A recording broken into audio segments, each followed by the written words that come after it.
Avez-vous déjà ressenti cette gêne soudaine pendant la prière? Ce moment où l'envie de libérer un gaz vient troubler votre concentration. Que faire dans une telle situation? Faut-il interrompre la sala? Est-ce que la prière est encore valide? Aujourd'hui, nous allons répondre à cette question avec sagesse et profondeur, en explorant la pureté, la spiritualité et la connexion avec Allah. 1. La sala, un moment sacré. Il y a des instants où l'âme s'illumine, des moments où l'on sent que notre cœur est suspendu entre la terre et le ciel, bercé par les paroles divines, porté par l'amour d'Allah. La prière, ce n'est pas juste un rituel, c'est un refuge, un souffle pour l'âme assoiffée, une porte ouverte vers la sérénité. Quand tu poses ton front sur le sol, c'est comme si tu déposais entre les mains du Très-Haut tout ce que tu portes en toi, tes peines, tes doutes, tes espoirs. Mais il y a parfois une ombre qui vient troubler ce moment sacré, une distraction, un doute. Imagine-toi, tu es en pleine prière, ton cœur est en paix, ton esprit plongé dans l'adoration.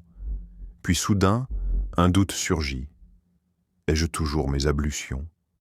Cette pensée s'installe, s'agrippe à ton esprit, t'empêchant de te concentrer pleinement sur ton lien avec Allah. L'angoisse s'infiltre. Dois-tu interrompre ta prière, recommencer ou continuer malgré le doute?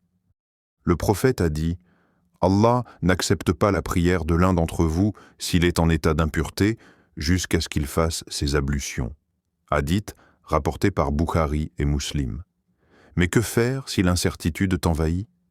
Si ce doute devient une barrière entre toi et ta prière?